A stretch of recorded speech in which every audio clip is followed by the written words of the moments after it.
that the killer did take JonBenet from her bed and brought her down to the deepest, farthest, dirtiest corner of that basement and did fashion a garrote there that was used to strangle her. And then he also brutally hit her on the head with a blunt object.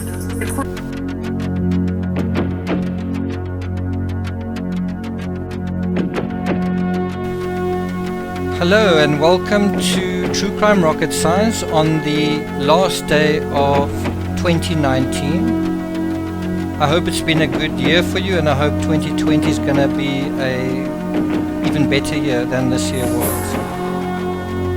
This is episode 3 in the 23 years ago today JonBenet series. In this episode we're dealing with Team Ramsey, and the man's voice you heard at the beginning of the clip was Detective Lou Smith. Now, although the Detective Smith meant well and he was a detective with a really impeccable track record, he really didn't do the Ramsey case any favors. What he did do was almost single-handedly set up the intruder narrative. He was kind of the spokesman and sort of main cheerleader for the intruder narrative. In my opinion, and I think in the opinion of law enforcement as well, pretty much every word that you heard at the beginning there was wrong. So I don't think JonBenet was sleeping, number one. I don't think she was taken from her bed, number two. I don't think she was taken into the basement and murdered there, number 3. And although I have my doubts that the garrote was fashioned in the basement, that's possible, but the only aspect that I think Lou Smith does have right, and ironically enough most people disagree with him on that as well, is that JonBenet was strangled first and then hit over the head with a bat. I think the thinking in this respect is completely wrong on both sides, whether it's Team Ramsey or law enforcement. I think it's a mistake to be thinking sort of which happened first and what is the time interval between the two. It's the position of True Crime Rocket Science that the execution of both happened almost simultaneously, right? So that the strangulation and the blow to the head happened at virtually the same time. And in line with that, the sexual contact also happened at that time. Just a couple of early things that Lou Smith doesn't seem to connect the dots to is he makes the case that the murderer in JonBenet's case is first of all an adult, second of all a deranged, evil, sick sexual predator, some kind of pedophile monster that sort of broke in, and then he looks like he actually forgot to, if he broke into to rape, he forgot to rape, he forgot to shed any blood. He in terms of the sexual attack, while there was incredibly brutal injuries to JonBenet's neck and head, if the point was a sexual attack, it's almost like the attacker kind of forgot to get around to that part. There's sort of debate whether the sexual attack was vicious and terrible and like incredibly violent, or whether it was vaginitis. In other words, that there wasn't even a sexual attack. That's kind of the spectrum that we're sort of dealing with here.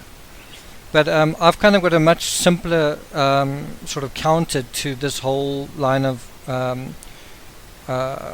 theory from the detective, and it's basically, do you think that you can reconcile the character, the identity, this caricature of a evil, monstrous, sick, predatory individual who's dirty and despicable, right? Do you think you can reconcile that caricature with the Ransom Note? The Ransom Note that's 3 pages long, long, that's got words in it like attaché, and that you need to be well rested, and that's kind of written in a quite a polite sort of way, almost a pretty educated way. Can you reconcile that with some kind of sick, depraved individual? Can you reconcile this sick, depraved individual wrapping John Bonet kind of tenderly in her favorite blanket afterwards, after brutally attacking her, wrapping her in this blanket, turning off the light, closing the door behind him, latching it, and then leaving? Does that sound like the person that Lou Smith is describing? Regardless of what I say or what True Crime Rocket Science says about this aspect, the fact is the intruder theory has stood the test of time, unfortunately. The very, very unlikely theory has survived 23 years and comes to us. Apparently, it seems to be the theory that uninformed reporters and journalists sort of gravitate to when they're talking about the case. So how did we get here? How did we get to 23 years later, and you've still got this ridiculous theory based around this ridiculous ransom note? How come we are still here after 23 years? I mean, are you telling me people are really this dense? You know, like not just one or two people, but a whole kind of colluded society. Did that happen by accident, or people just really not very clever? Like, what is actually going on here? And if we revert to the analogy that I've sort of referenced in the previous 2 episodes, we looked at the 12 days of Christmas, and we saw how you have something that is very, very familiar to people. It's very well known. It's sort of it's in the kind of fabric of society. Everyone knows what it is. Everyone's familiar with it, and yet people can't completely agree on it either. Even this thing that is so part and parcel of the Christmas tapestry, there's some variation in it, right? And when we go to the 6th day of Christmas, you have variation again, but very, very little variation there. On the 6th day of Christmas, my true love sent to me 6 geese a-laying, 5 golden rings, 4 calling birds, 3 French hens, 2 turtle doves, and a partridge in a pear tree. Now, there's basically one version of this song that I think refers to, instead of geese a-laying, ducks a-laying, right? Otherwise, all of them are kind of consistent that it's all geese a-laying. And even if you're going to sort of go there and say, well, okay, it's a difference. It's a very subtle difference. It's kind of, you know, if it's 6 pictures of geese or 6 pictures of ducks, it's kind of the same thing, isn't it? It's 6 kind of birds that swim in water, and all 6 of them are doing the same thing. They're all laying 6 eggs. They're all sort of in the nest, right? So it's a slight discrepancy, but it's really not slight enough to really worry about.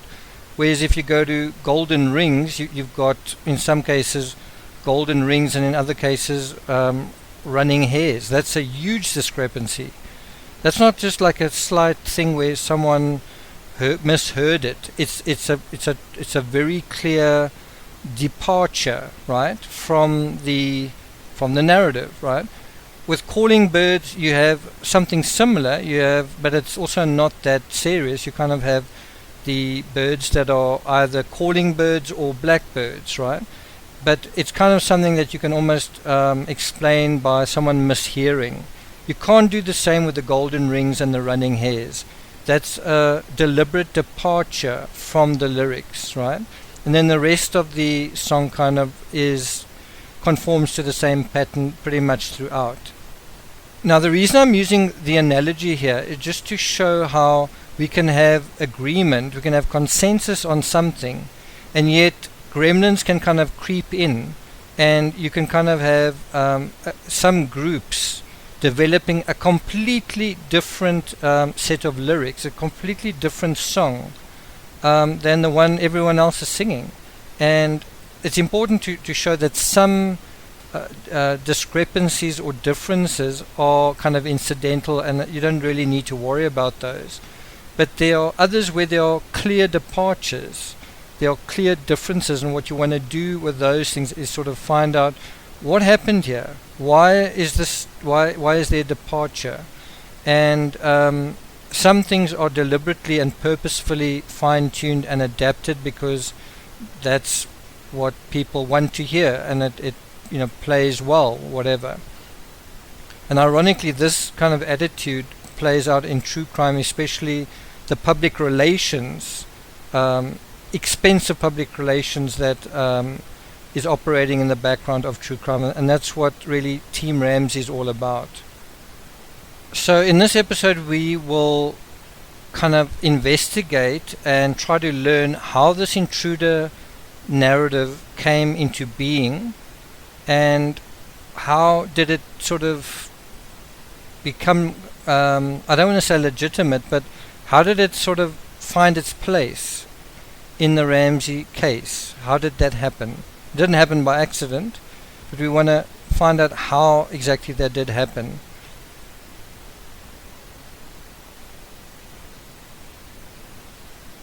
Right now there's a podcast that is doing the rounds. It's called The Killing of John Bonet, and it relies heavily on Lou Smith and his work, and it basically credits Lou Smith as kind of a credible, authoritative guy who was going to solve this case. And it's basically making the case that there's a short list of suspects out there, and if one can just tick the box, tick a short list of names off the box, you'll eventually come down to John Bonet's actual killer.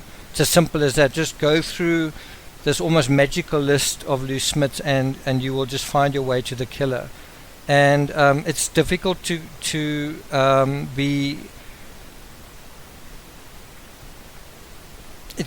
be more emphatic than just to say how ridiculous that whole thing is. The police are not interested in that list, and what these people that are sort of trying to make it into something that's legitimate will tell you is that, oh no, well, don't worry about the police are bungled this investigation and whatnot. You won't hear these people saying that the Ramseys bungled the investigation, or that the Ramseys frustrated the investigation, or that inviting half a dozen people into the crime scene, which is almost unheard of in true crime history. I think the only other scenario like that I've heard of is the McCanns, who did that with their hotel room. But of course it's the police who bungled it, and the police are still bungling it because they apparently don't know that the shortlist is the key to solving a 23-year-old case that everyone is paying attention to. Right? That's the story. That's their story. And so I will be doing an analysis of this, just because I feel quite strongly about what I call apologia. It's where people deliberately put out false narratives. They deliberately put out bogus information, and maybe somebody makes money, maybe someone is protected, but the people who are involved with this really need to be kind of confronted, and what they're saying really needs to be addressed very clearly and very specifically. Unfortunately, the police are kind of precluded from doing this. Authorities like the FBI aren't really allowed to comment, and so the people that are making these whatevers are sort of left to do it kind of unopposed, and they have the cooperation of the people at the center of it, which gives it a kind of legitimacy which it doesn't deserve.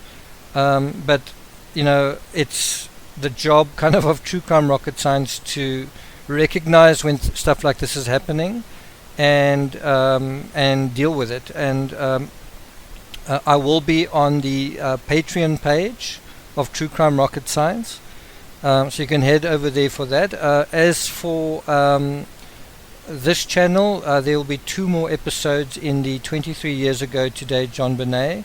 One of them, the next one, episode 4, is just dealing with where John Ramsey is confronted with the indictment that he was an accessory, and also anyway, and when he was asked about that, he said, "I don't know what accessory means." Then in episode 5, we deal with the lawsuit against CBS, which was essentially an effort to suppress a documentary. So in other words, when you have a documentary that is dealing not with the intruder narrative, then you have a $750 million lawsuit, right? And what happened with that lawsuit? Nothing. It just kind of disappeared, right? And the whole idea is that anybody who dares to not toe the line with the intruder narrative could theoretically face a $750 million lawsuit for daring to think otherwise. But of course, anyone is welcome to have an open mind in this case, right? Anyone is welcome to think whatever they like about this case, as long as it's the intruder theory, right? And so, as I say, in this episode we're going to be dealing with how this incredible intruder theory that's so compelling and that we must all basically acknowledge is the right way. There is only one way. If you go the other way, it's a little bit like that Christian thing of, if you believe in God, you have a choice. If you believe in God, you go to heaven. If you don't, you go to hell, right? But you have a choice. You can choose which one you want to go to. And it's the same with this. If you choose the intruder theory, you're in heaven. You can make your stories or whatever. If you choose the other one, then you might find yourself in hell. And a lot of people associated with this case have. And I think one of the most staggering things with just this whole concept of Team Ramsey is when you start thinking about it and you start writing down names, it's quite tough to say where those names end, because there's the lawyers that are involved with Team Ramsey. They're the public relations people that are involved with Team Ramsey. There's the FBI guy who made himself kind of a gun for hire for Team Ramsey. There are friends and family who have allied themselves with Team Ramsey, right? And so it goes on, and so it goes on. And so Team Ramsey is quite a large beast when you actually think about it. There are lots of people that are part of this team. And guess who's not part of the team? The police.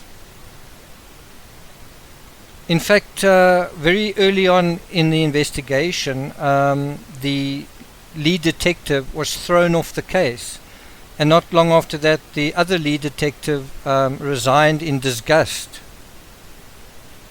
So anyway, let's get on with this episode. We're almost at 18 minutes. First of all, thank you so much to the 8,000 subscribers on this channel. Thank you all for being here, and I hope it's going to be a good journey together through 2020. If you're new to this channel, please subscribe, like, share, leave a comment, and let's get started.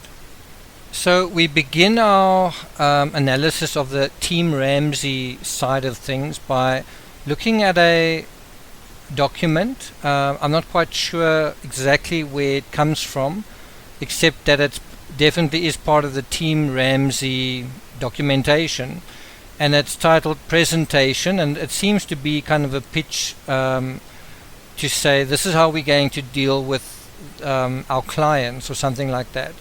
And it starts off by citing some general observations, and it starts off referring to the Ransom Note, and it says the handwriting comparisons are not evidence against the Ramseys. So that's the kind of ground zero of the Team Ramsey counter narrative, and it starts off by saying, oh my goodness, we've got a note here, and what we need to prove is that this note has got nothing to do with the Ramseys. So even the defense acknowledged that they need to do this. Even the Team Ramsey acknowledged that this is an obstacle that they've got to clear. And so it starts off by saying, well, it's the handwriting doesn't match them, right? And then it says that the comparison excludes John as the author. So John's not the author of the ransom note. Okay, that's been cleared up. And then it says, and again, this is an argument. This is the argument they're making, is that Patsy would have to be a compliciter in any sexual assault. And I'm not quite sure what they're driving at there, except that it seems to be to say that if Patsy had written anything, it would mean that she had to have had knowledge of what was going on with John Bonet. And I think it's almost suggesting that why would she cover up for her husband doing that? I think that's what they're driving at. Not 100% sure, but I mean it is a bullet point list, so that's what it seems to be driving at. There's a counter argument to that, but I won't go into that here. And then it refers to Chet's inconclusive opinion weighs in their favor. When he says their favor, he means the Ramseys. Now, to understand how ludicrous the statement is, Chet Yubowski was basically a CBI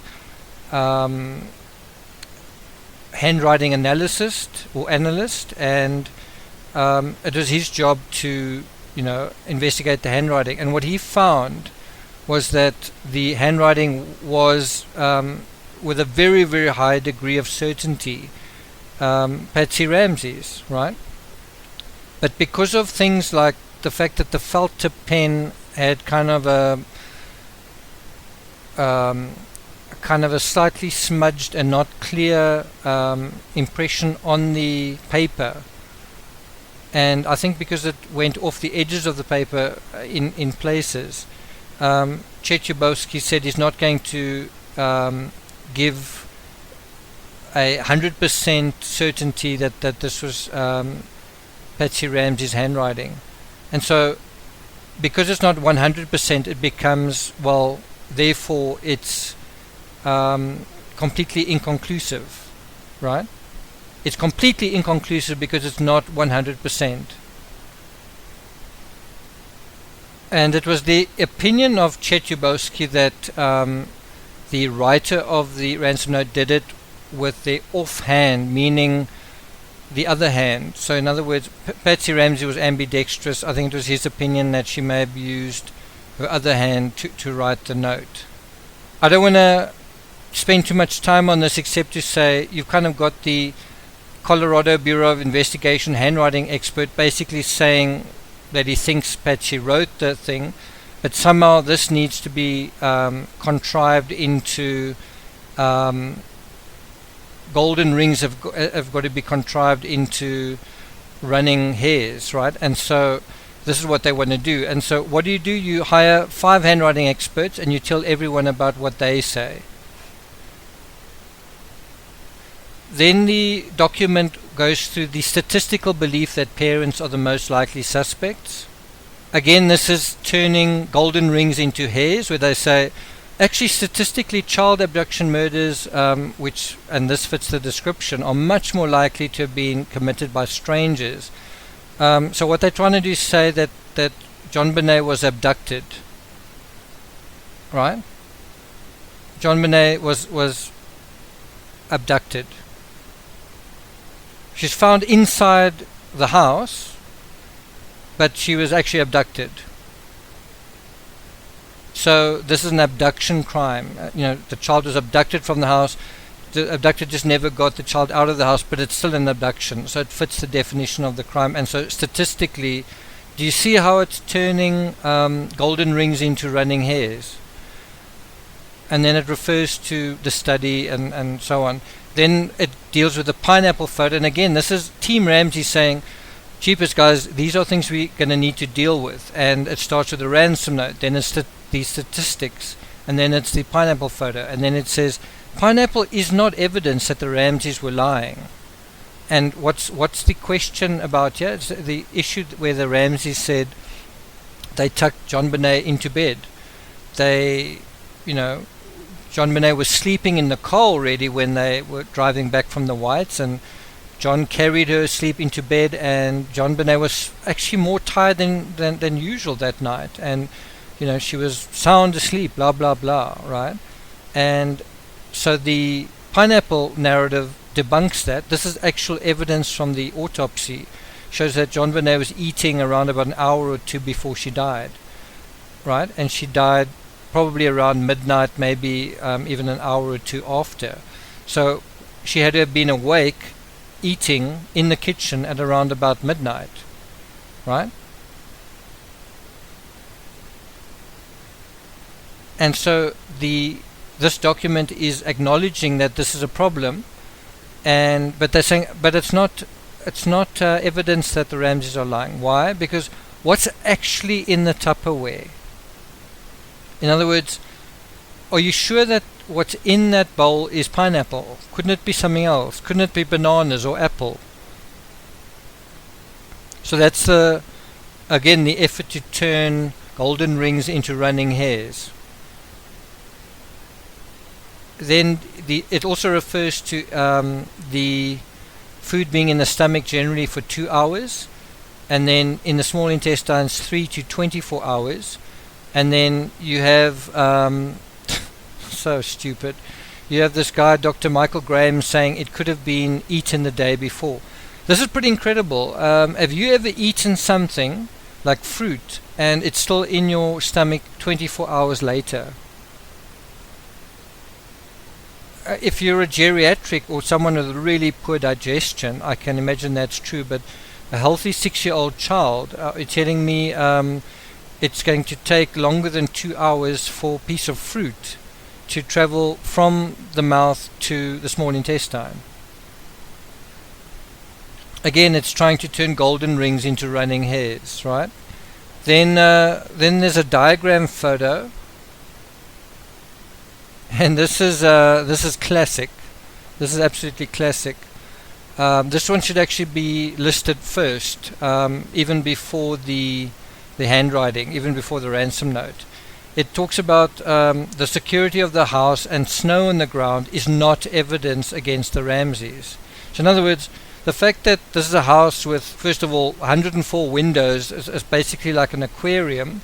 Never mind that, but the fact that it's got an alarm system and also that all the doors are locked and the windows are locked.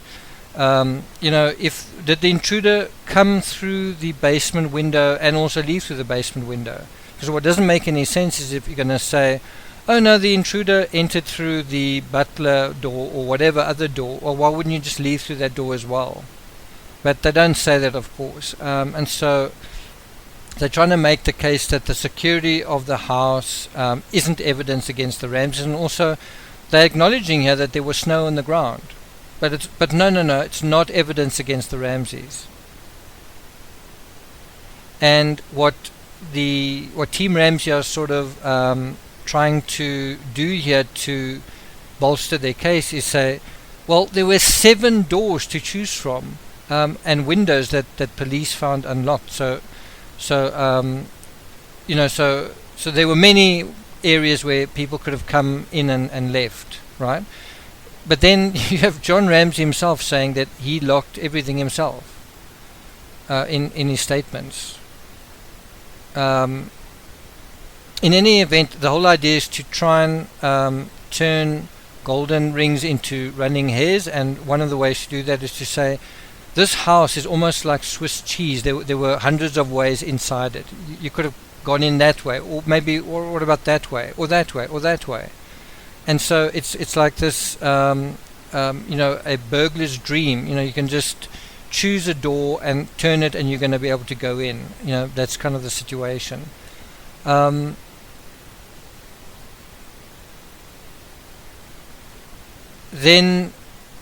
the Team Ramsey report refers to Reichenbach's report, and Reichenbach was one of the first officers on the scene, and he said the snow was only on the grass.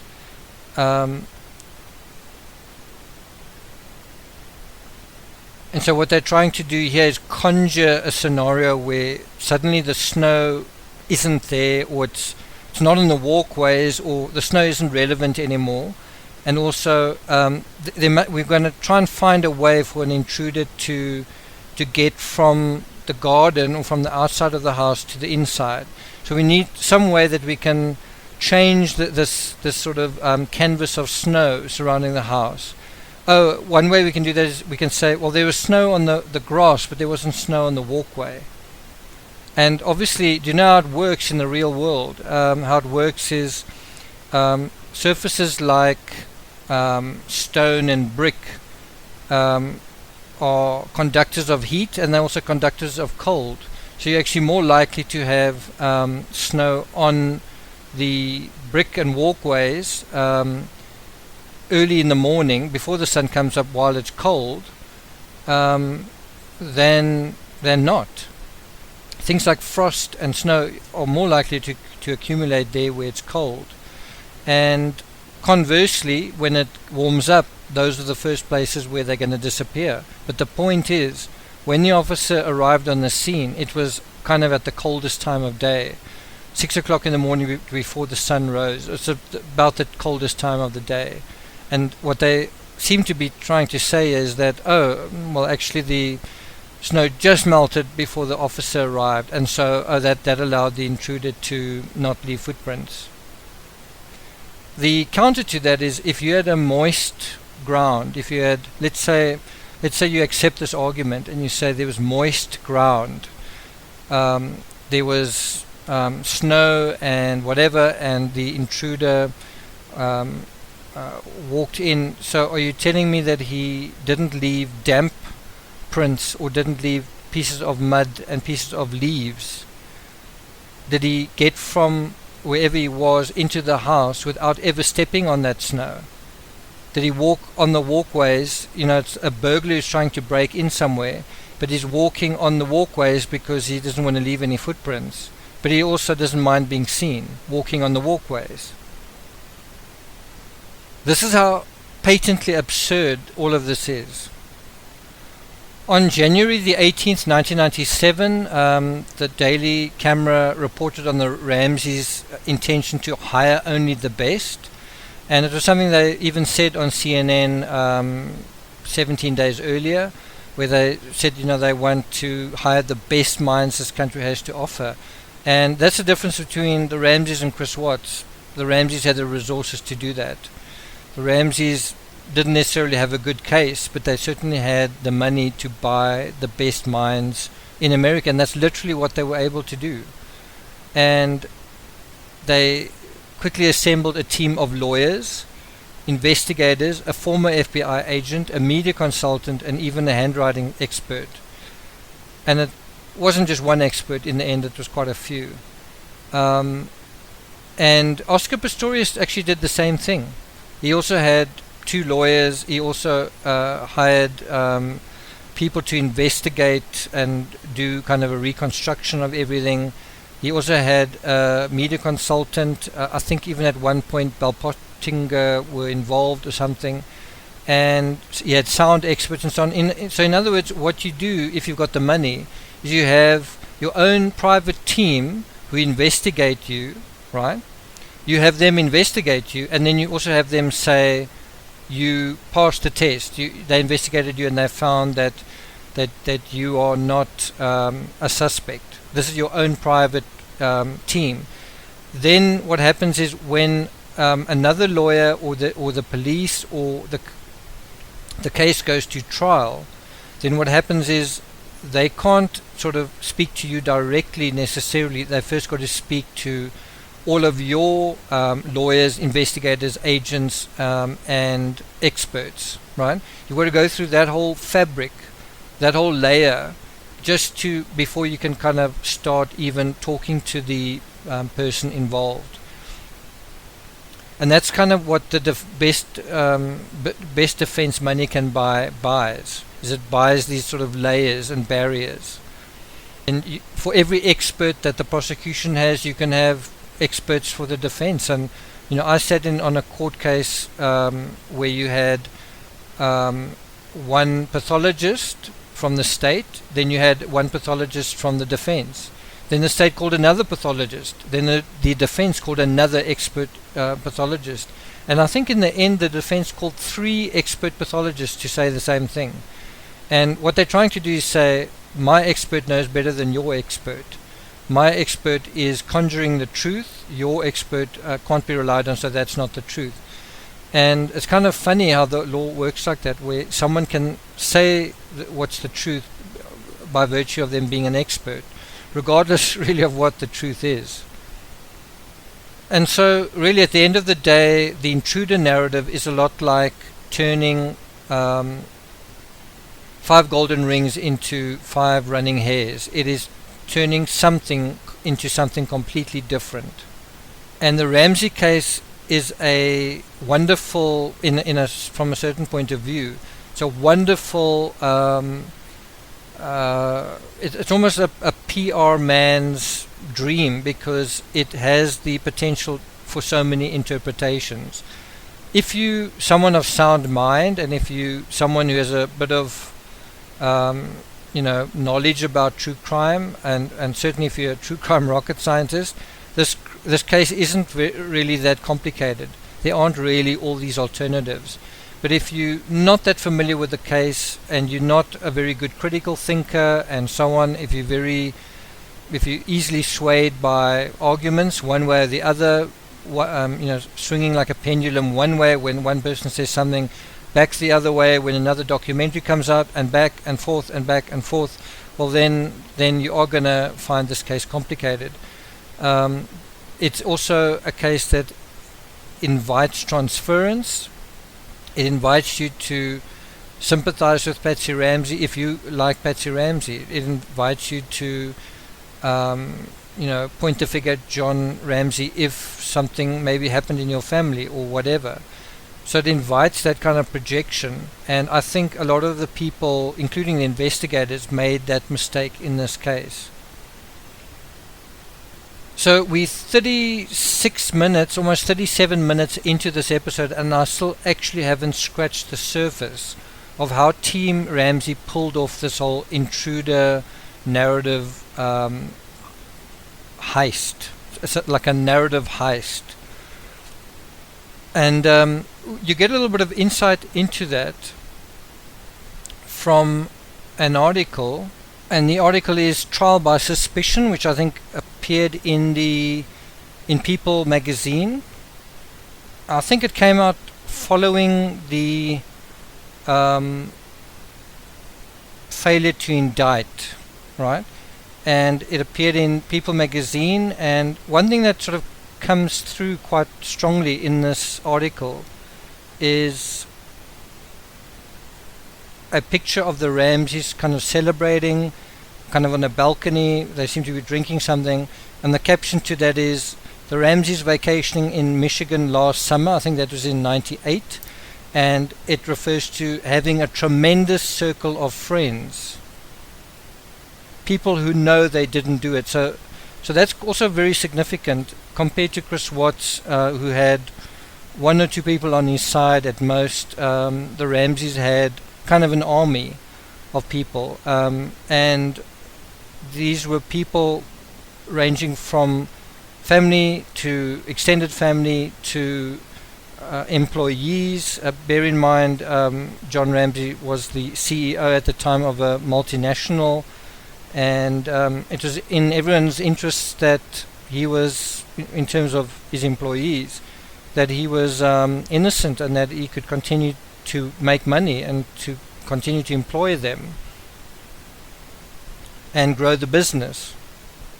And so at the same time that you've got this kind of cabal of people who are rallying around them, some people being very, very loyal and being almost like bulldogs for them, just trying to protect them from the media and from everything that's going on, including people online. On the kind of last page of the article, it says in red, in a red square, it says, the Ramseys are nowhere near out of the woods yet. And I think in a way that speaks to where things stood in 1999 and where things stand 20 years later in 2019.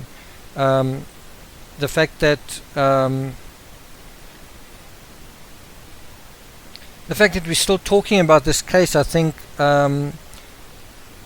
touches on the idea that it doesn't sit well with a lot of people. There's still a sense of craven silence about it, and there's still a sense of it lacking closure, isn't there? And so I want to refer you to two incredible articles about Team Ramsey that are really worth looking at. The one is Missing Innocence, that appeared in Vanity Fair, I think in October 1997, and the other appeared about 3 years later in Westward, called The John and Patsy Show, and it was published on March 23rd, 2000. So also not that long after the grand jury trial. So we'll start with the article in Vanity Fair, and it just starts off referring to this 3-page handwritten ransom note. And guess where the officer encounters it when he arrives?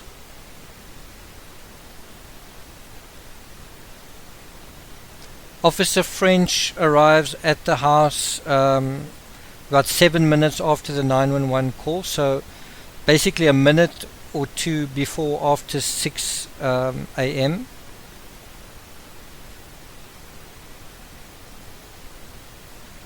And what he notices is that the parents sort of seem to be acting quite strange. The one is very calm and the other one is totally kind of over emotional. The one's like very, very cool, very reserved. The other one is kind of overwrought.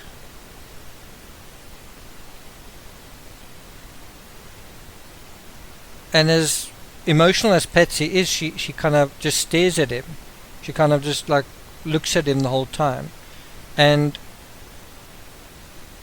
more than 9 months later, French is still thinking about that. He's still thinking about how she kind of looked at him and how she seemed to be trying to pretend not to be looking at him. It's like Patsy had her hands in front of her, she had her fingers over her eyes and was, obviously making all the right sounds, but the officer sort of caught her looking at him when she appeared to be emotional. And that's classic pageantry.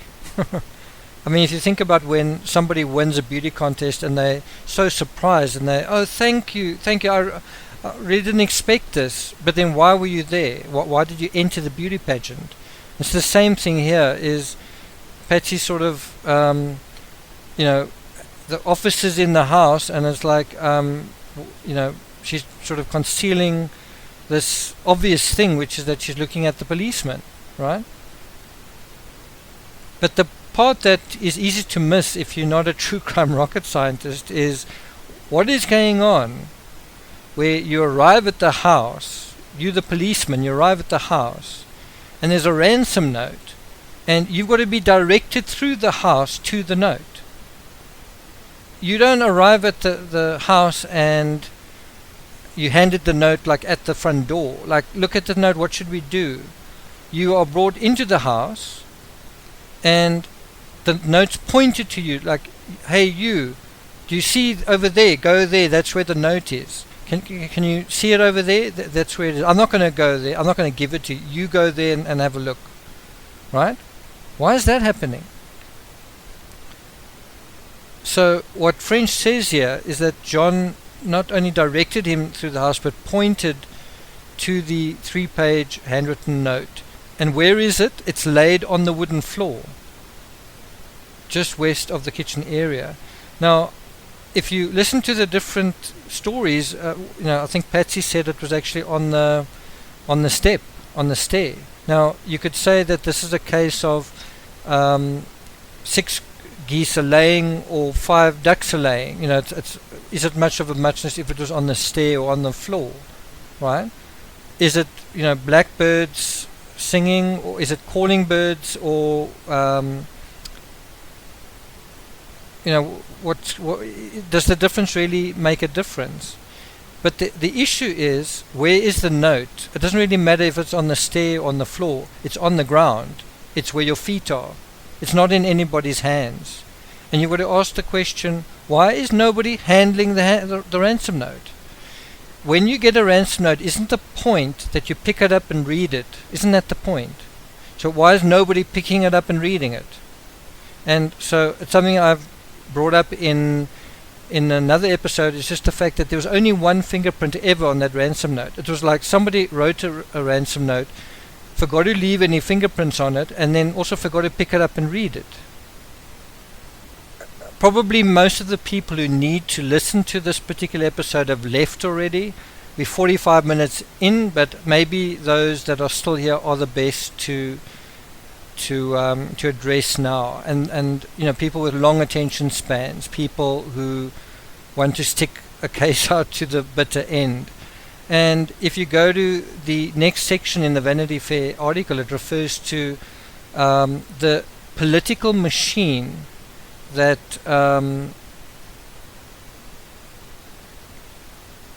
was the law firm that John Ramsey turned to when he turned to Haddon, Morgan and Foreman.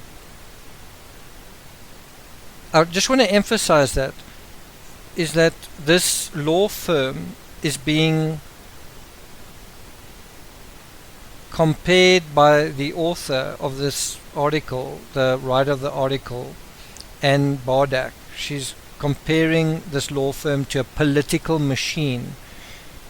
And that's kind of a very simple way of describing a law firm as very powerful, very connected, very influential, able to pull strings, able to turn 5 golden rings into 5 running hares, right? And one journalist compared the mansion in which the firm's offices are, to the governor's mansion just a few blocks away, and said, which one do you think's bigger? Which one do you think's got more power? Which one do you think's got more clout in Boulder and in Colorado? And so the guy at the center of this law firm, Hal Haddon, he was no slouch. He's a guy who was an advisor on Gary Hart's presidential campaign. He was described as a kingmaker and someone who had a reputation socializing with very well-known people like Hunter S. Thompson. He's a guy with lots of political allies, and one of them turns out to be Alex Hunter, Boulder's district attorney. And so why wouldn't you hire a politically connected lawyer who's going to be able to pull a string potentially like Alex Hunter? And isn't that exactly what happened at the end of the story? Maybe it's not what happened, but doesn't it look like that's what could have happened?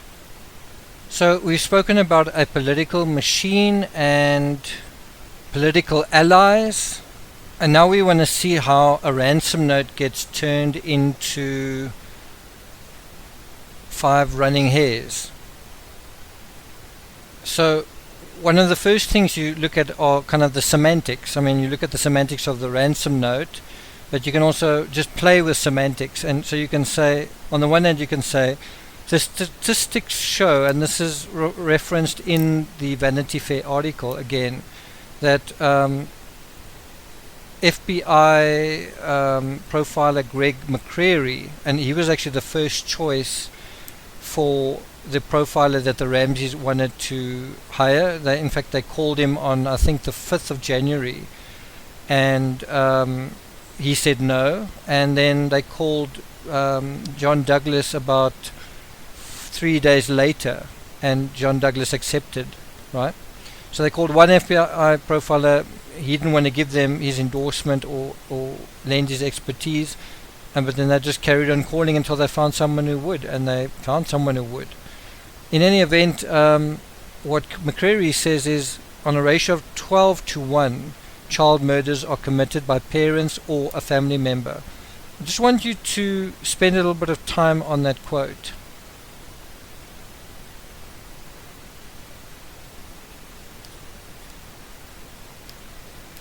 child murders, and it's providing two alternatives there for who typically commits them.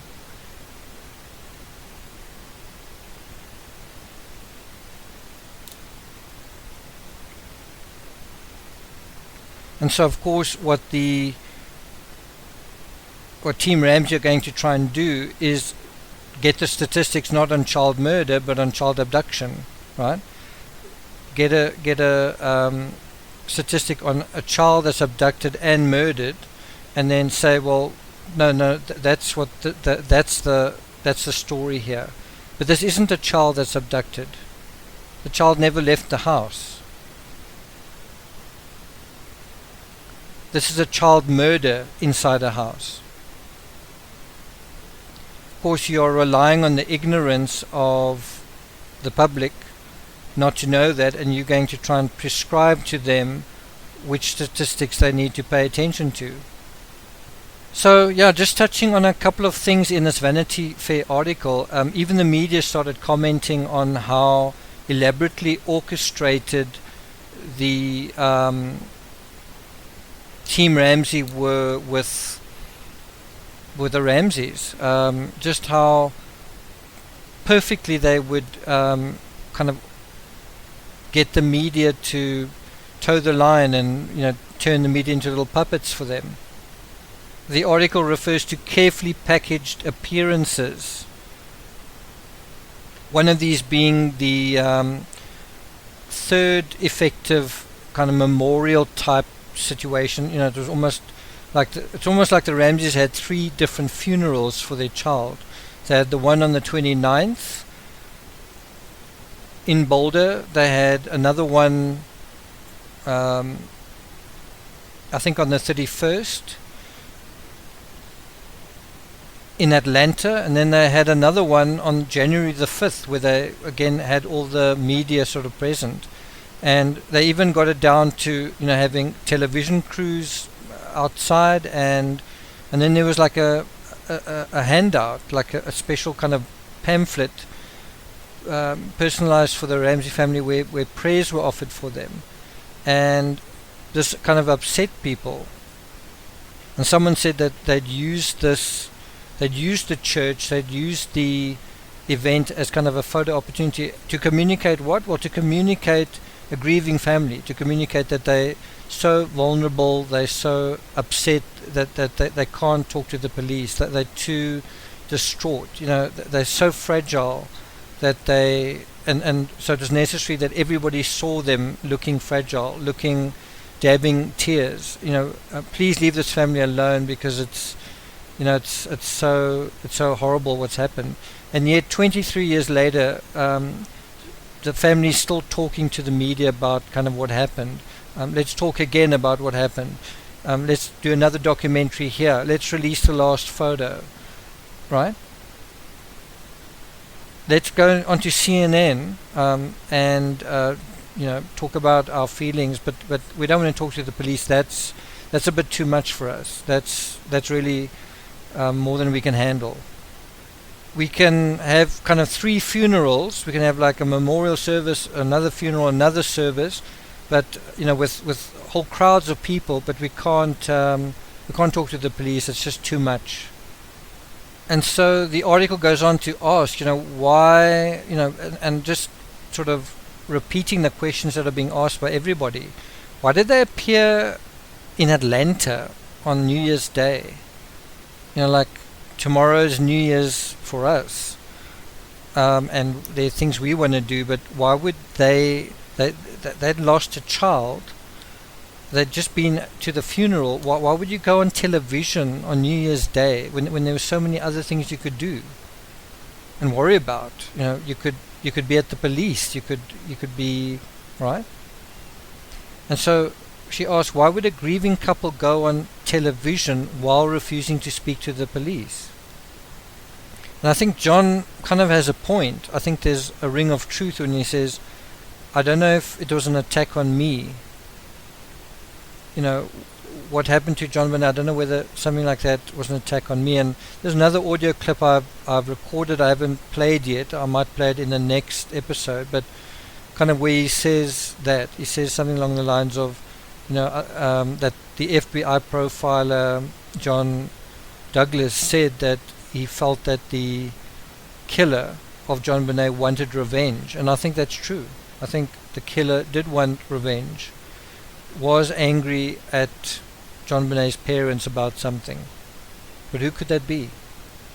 And so when John says, I think someone was angry at me, it's kind of a case of, are we talking about collie birds or calling birds? Are we talking about blackbirds or singing birds? It's a subtle difference, but it's also an important difference. The one bird isn't the same as the other bird. In the same article in Vanity Fair, Alex Hunter was quite forthright, and he was just saying that, this is quite interesting, is that he was kind of acknowledging that they weren't cooperating, and he was saying that is pretty compelling. He's saying it's not really evidence that they're not cooperating, but it's making him think about it. But the kind of impression you get from Alex Hunter is that he's kind of sitting on the fence. Depending on who he's talking to, he's going to say things in a way that's going to make you, have confidence in the outcome. But he's still playing the cards very close to his chest. So to this journalist, he's sort of saying, I think there is something. I am a little bit worried, but it's not really evidence. So he's sort of he's reassuring you a little bit that he has a concern, but he's also sort of saying, let's be careful here. Let's stay on the fence. There's a long story and a long, drama. Not really even a drama, but there's a definitely a narrative to go into about the incestuous, sort of clubby, chummy legal culture in Boulder, but I'm not going to go into that yet. It's important to go into, but it's just to say that you had people that were very important in this case that stood on different sides of the legal boundary. In other words, prosecutors and defense lawyers, and they kind of hanging out with one another and having breakfast with one another and being pals with one another. And then again, you say, how come this case didn't really go anywhere? Well, wasn't that intended? Isn't the result of the Ramsey case exactly what it's supposed to be? And so McCreary has sort of emerged as kind of a champion for the legal narrative, and he said, this case has unprecedented and unprofessional. Its approaches to justice have been very unprofessional. It amounts to such a level of obstruction of justice that it's basically criminal. And he was saying in this particular article, just 9 months after the events, saying that this amounts to prosecutorial malfeasance, and I agree with him. I agree that the prosecutors in this case didn't seem like they were prosecuting, did they? And he is saying that it completely compromises the investigation, and isn't that exactly what it did? The prosecutors didn't seem to want to prosecute the case that they had. Again, John Douglas's counterpart here, Greg McCreary, in this article talks about how pedophiles and ransom kidnappers never overlap. Just a profile that you never ever see. He says that pedophiles grab a child, molest them, and discard them. There's a use and abuse, and then they are killed and left by the wayside. Right? And that's why right at the beginning of this episode I was saying, can you reconcile this caricature that Lou Smith has provided, which just has absolutely no comprehension of criminal psychology, but can you reconcile this caricature of kind of this pedophile abductor, whatever you want to call him, with this ransom note that's written so neatly, without with very few words crossed out, and just pretty well executed. Even the spelling mistakes look like they done on purpose. Can you reconcile that with the profile you have of this criminal? And McCreary says that you can't. He says you just don't get pedophiles and ransom kidnappers in the same case. Pedophiles grab a child, ransom kidnappers want the money. So what's going on here? A pedophile who also wants money. And in the same way that this pedophile forgot to commit a pedophile act, the kidnapper forgot to kidnap. And if he got a kidnapping note, or did he remember to leave the kidnapping note? Did the kidnapper deliberately leave the note and deliberately leave the child where they were? Because that's the other side of the criminal psychology. But the Ramsey influence goes further.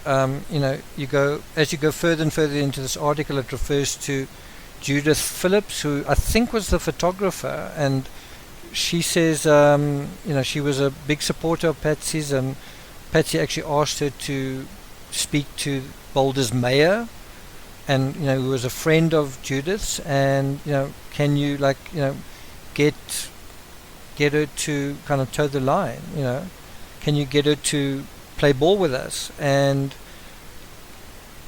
Judith said to Patsy, you know what she said? She said, we're doing everything we can. I'm supporting the police. I'm not supporting you. I'm supporting the police. And Patsy's message through Phillips to the mayor was to say, why aren't you protecting me? In other words, can you protect me from the police? Can you help me? Can you be part of Team Ramsey? And to her credit, it looks like the mayor said, no, I'm not part of Team Ramsey. I'm with the cops. I'm with the law enforcement. There's the law enforcement and the police, and then there's Team Ramsey, isn't there? And so eventually you get the Intruder Theory working its way through Haddon's team, which is essentially Team Ramsey. And he says, they openly gave credence to the Intruder Theory. This is quoting from Vanity Fair. Promoted in Haddon's office. So this whole idea is being promoted in the office. I mean, what else can they promote? If they're not promoting the Intruder Theory, what else is there to promote? I mean, their clients are the Ramseys, right? What else are they going to promote if not the Intruder Theory? Because the only alternative besides the Intruder Theory is that one of the Ramseys did it. So that's all they're left with. So they have to promote this Intruder Theory.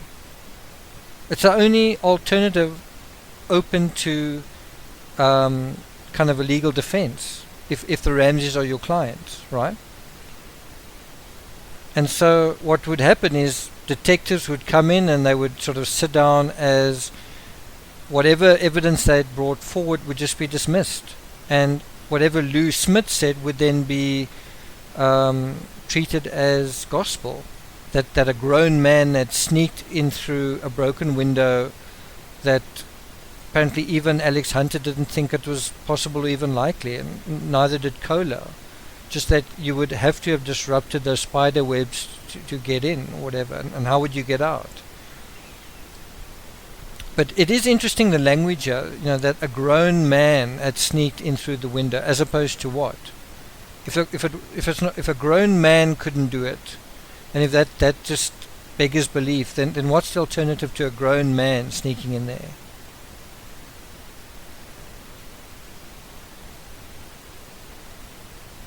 The article also cites Pam Paul, who was saying that, if the district attorney is working with Patsy and John's team, doesn't that mean they're off the hook? And she was right.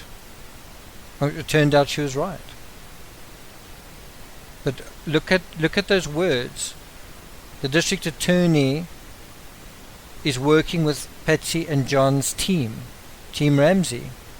And so you can ask the question, was Alex Hunter part of Team Ramsey?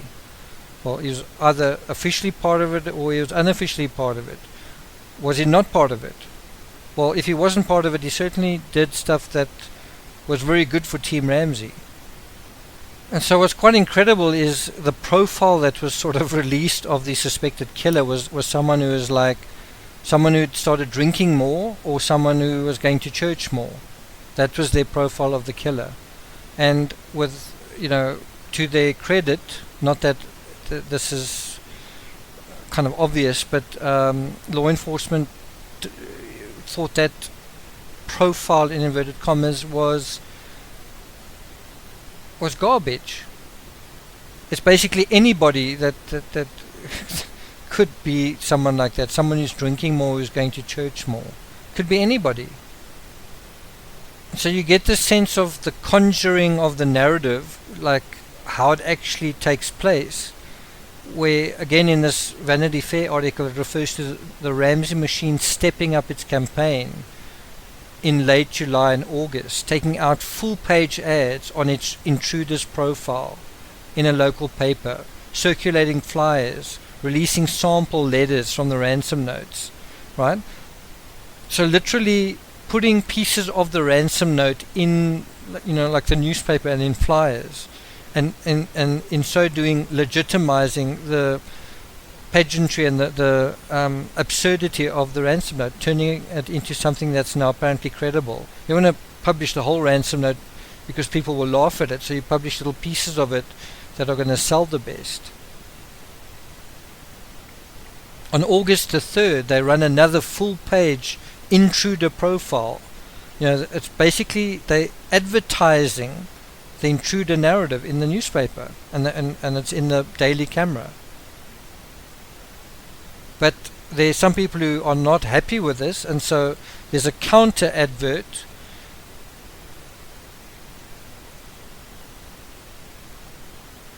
not necessarily an advert, but a kind of open letter, a full-page open letter to the Ramseys from Peter Boyles, and he's kind of like me, but at the time, kind of at the ground zero, publicly opposing what is going on, saying this is nonsense, this is a circus, stop it, stop what you are doing, we can see what you're doing, stop what you're doing.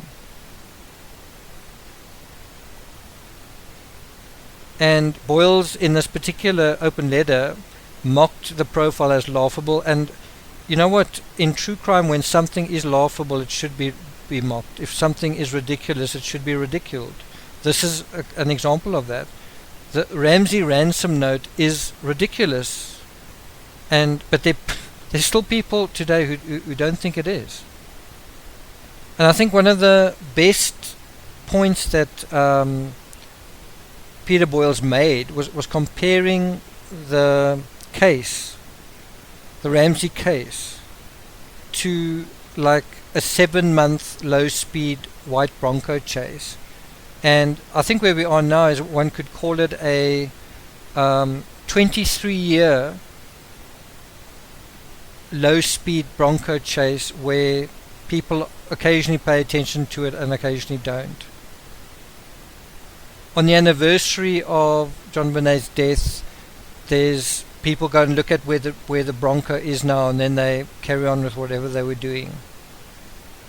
And interestingly, Peter Boyle in this article referred to real grieving parents, and by saying that he was kind of inferring that what the Ramseys were doing wasn't real, it was pageantry, it was some kind of appearance of reality but not reality. In other words, either blackbirds instead of calling birds, or ducks are laying instead of geese are laying, or something like that. So, I mean, even then at the time, the public were baying for an indictment. They were wanting charges to be brought, and they just weren't being brought. And this whole process was being delayed longer and longer, and the public were getting more and more impatient. But at the same time, there was kind of the sense of the longer that it went on without there being an indictment, the more you kind of got the sense that if there wasn't an indictment, maybe it would be okay. Maybe the public would sort of just shrug and carry on with their lives and let the Bronco sort of drive out of sight and just let it go over the rim and into the sunset. what's kind of also interesting is in this article there's this contention that had Hunter taken this case to trial, Haddon would have gone after him for malicious prosecution. So what's really interesting is you've got kind of the almost like a parallel universe, where on the one side of the universe you've got the prosecutors not prosecuting, and that's kind of like malfeasance. And on the other side you've got, if they do prosecute, then they can be in trouble for malicious prosecution, right? And so this excellent article concludes with Hunter sort of saying to Bardak, whether we prosecute or not, there's no statute of limitations, it'll eventually happen. But to me, what he was actually saying here was already, he was alluding to what appears to be the decision that he wasn't going to prosecute. To say whether we prosecute or not is already him saying maybe we're not. And what happened? They didn't. In the Westward article is a very interesting analysis, but from someone from Team Ramsey himself, Pat Corton. And one quote from that article is, "We spent a lot of time trying to persuade the hundreds of reporters assigned to the case that the so-called Intruder Theory was the only legitimate way of looking at this." And I'm sure that he did. The article, the writer of the article sort of talks about the absolutely brilliant marketing campaign surrounding the Ramsey's book, The Death of Innocence. And I agree, I think it was a brilliant marketing campaign. They built it up for weeks, they developed momentum. The Westward writer here refers to exploding in a publicity supernova of high-profile interviews with ABC's Barbara Walters and NBC's Katie Couric and Larry King on CNN, and as a result of all of this, the Intruder Theory, in the words of this writer, got more ink than ever before, thanks to this carefully coordinated effort of both a retired detective Lou Smith and it appearing in Newsweek then, and then it being bolstered by these very high-profile reporters and talk shows. And so that's how it becomes almost like a national narrative. You have a book, you have the detective giving it its sort of stamp of approval, and then all you need to do is put it out into the public space and have everybody talking about it. So if the question is, how did the Intruder Theory come into its own? Well, like a movie does. You distribute the marketing. You have everyone talking about it. It didn't come about on its own. It came out through contrivance, through someone spending money on getting people with the right people. And as a result, bear in mind that all of this was the best money the best PR that money could buy, and so it makes sense that it worked like a dream. I mean, it was the best people, arguably in America, putting the show on the road, putting the John and Patsy show on the road, and if you were either part of that show and then you got your time in the sun as a journalist, or you sulked about it and said, "I don't agree, it doesn't make any sense," and you were left out in the cold. But the Westward article refers to this as being, from a PR standpoint, a beautiful thing to watch. And it was. But this is true crime, not selling a movie, not selling a chocolate bar. And so interestingly, in this article by Westward, which was published in March 2000, it refers to the Boulder grand jury declining to indict either of the Ramseys. Well, that's not true.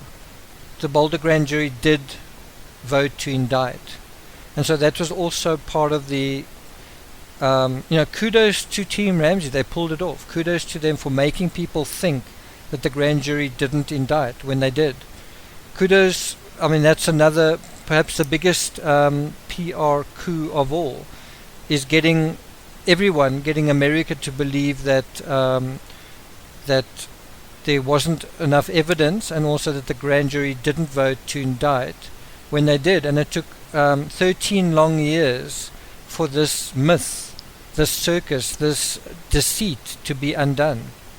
So I want to wrap up now, but if we go to the timeline, just basically around about 3 weeks after the incident, you kind of had a situation where on the 8th, I think Burke Ramsey was interviewed. On the 9th, or the very next day, the FBI profiler assessed John and kind of gave him the clean bill of health to say, I exonerate you, or I don't think you are suspicious, and whatever. And then on January the 14th, so 5 days after that, the Ramseys hired their own team of handwriting experts. Not one expert, but a whole team. And you've also got to ask yourself, what is going on where you have not just one person saying, I don't think this is Patsy's handwriting, but you have one saying, I don't think this is Patsy's handwriting. What about you? I don't think it's Patsy's handwriting. And you? I don't think it's Patsy's handwriting. How about you? I don't think it's Patsy's handwriting. And then Patsy can go on CNN, which he did in, I think 2000, and said, you know what, 4 handwriting experts said they didn't think it was my handwriting, and it's just, it's kind of funny. It's kind of funny how it's done. Another aspect I just want to highlight is, and this was really interesting, somebody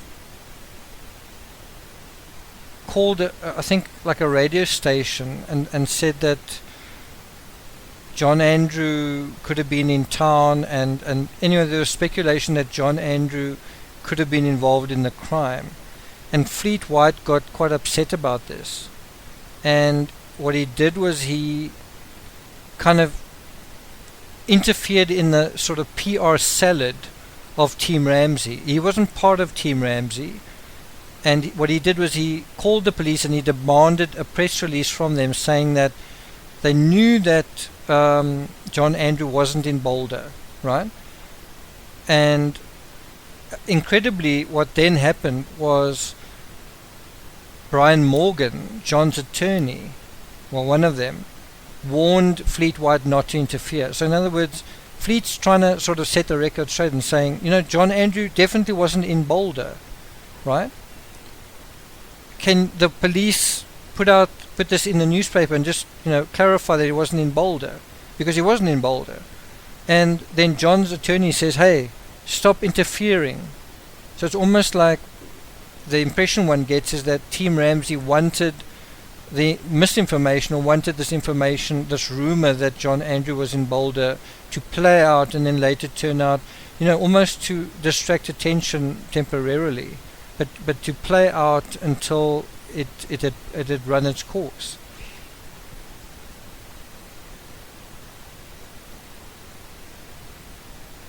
And so, the final thing I want to just mention here, because if Lou Smith was a kind of a big cheerleader for the intruder narrative, then John Douglas also helped to sort of construct it, helped to put it in place.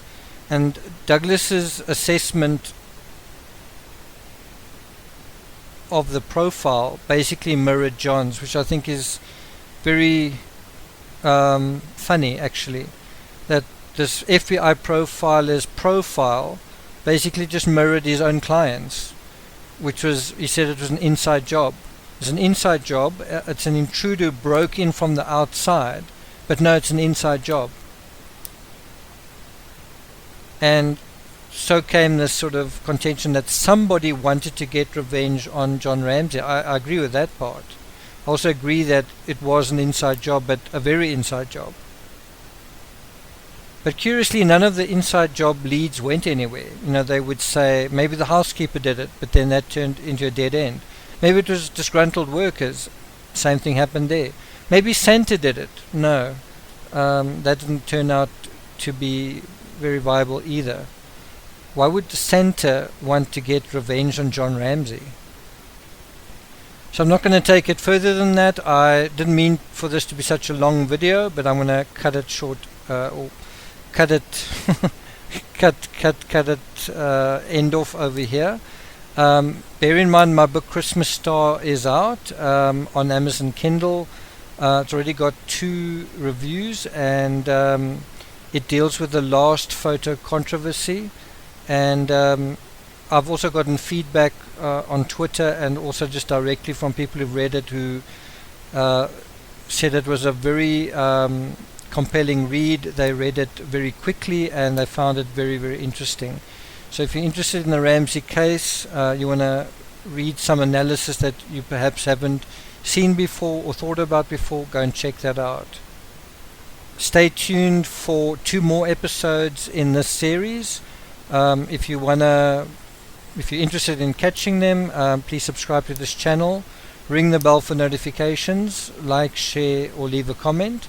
There'll also be some content, much deeper analysis on, for example, the murder weapon and the actual cause of death, as well as the criticism and the countering of the current narrative that is in the Killing of John Bonet podcast. And that'll be on Patreon. To join Patreon, head to patreon.com/TCRS. Thank you for listening, and once again, have a wonderful 2020 celebration with your family, and hope to see a lot of you guys in the new year, and let's hope it's going to be a pleasant journey together with a couple of breakthroughs in 2020 and going forward.